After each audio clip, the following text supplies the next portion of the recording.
7টা বাজছে। আমরা কোথায় আছি বল? বহরন স্টেশনে। বহরন স্টেশন, আচ্ছা। এখানটা জায়গাটা কোথায় বল? বহরন, ঝামটপুর বহরন। জেলা কি? জেলা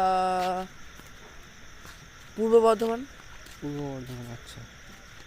তো আমরা পূর্ব বর্ধমানে ঝামটপুর ঝামটপুর ঝামটপুর বহরন বহরন গ্রাম এখানে আছি। আর এই হলো এই এই জায়গাটা পর্যন্ত দেখা যাবে, এই বাইরেটা নোটিফিকেশন আসছে।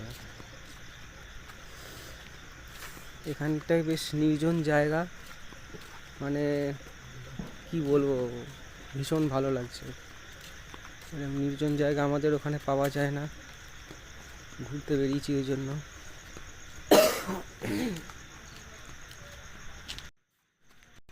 এটা ছোট করে করলাম আমাদের অংশটা, ভালো।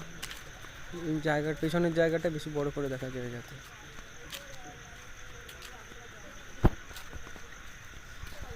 আমি এসেছি আমার অফিসের একজন অফিসের সহকর্মীর দেশের বাড়ি। সে আমাদেরকে টোটোতে করে এখানে পৌঁছে দিয়েছে। সে একাকী রয়েছে স্টেশনের অন্য প্রান্তে।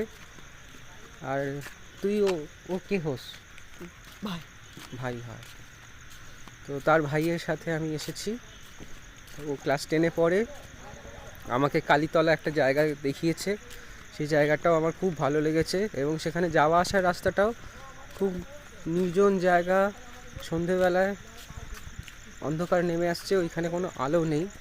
এইটাই হচ্ছে সবচেয়ে বড় আকর্ষণ, যে ওখানে কোনো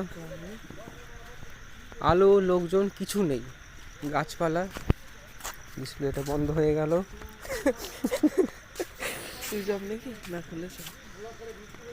রেকর্ডিংটা হচ্ছে কিনা কে জানে।